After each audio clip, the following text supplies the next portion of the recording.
Victor Cruz signed a one-year deal with the Chicago Bears in the offseason, trying to revive his career, B-Mac. Now, he said he's got plenty left in the tank, even after a Super Bowl or after an injury-riddled 2 years. I always feel like I have something to prove. I always strap up my laces and helmet and have something to prove because... You do. You do?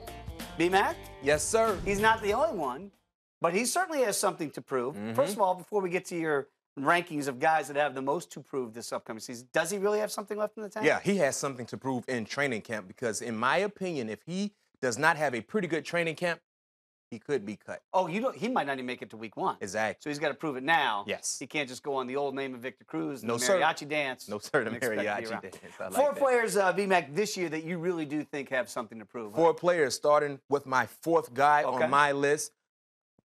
Jeremy Hill. I mean, you look at his numbers. His rookie year was a year that opened a lot of eyes, especially there in Cincinnati. But since then, he's tapered off a little bit. Not to mention, you saw what happened in this 2017 draft.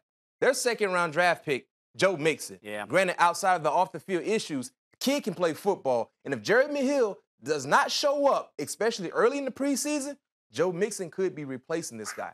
Third on your list of players that got something to prove this year would be? Sammy Watkins. Of course, we know about this guy. Very, very talented, but we haven't been able to see him because he's been having issues staying healthy. 16 games in his rookie year. Since then, he's been tapered down. I mean, you don't know exactly how many games he will lace up his cleats there for Buffalo. And with that being said, he needs to show that he can be dependable and he's durable enough to remain on this team. I have a feeling number 1 and 2 might be a couple of quarterbacks this year. You better believe it, smart man. Looking in your crystal ball.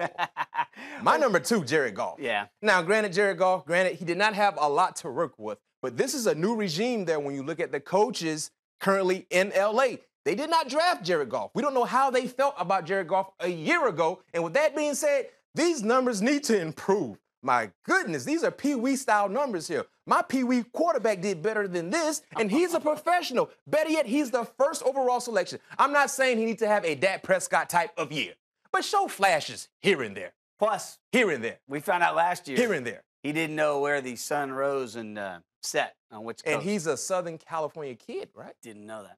Number 1 on your list, players that got something to prove. Oh, Blake. Number 1 on my list, number 5 in your playbook. Blake Bortles. My goodness. I mean, every year, when you look at the interceptions by season, he's been at least 4th. That is bad. You have 32 starting quarterbacks, at least 32. Not to mention guys that will fill in for bad guys, for bad production or health. He's always in the top 4. That's the one thing he's been consistent at. Throwing the ball to the wrong team. Is this it for Blake? If he doesn't improve this year? You better believe this is it. Granted, they have a new head coach in Marone, but they also have a new voice there in Coughlin. The top 4 players that got something to prove this year, according to our guy.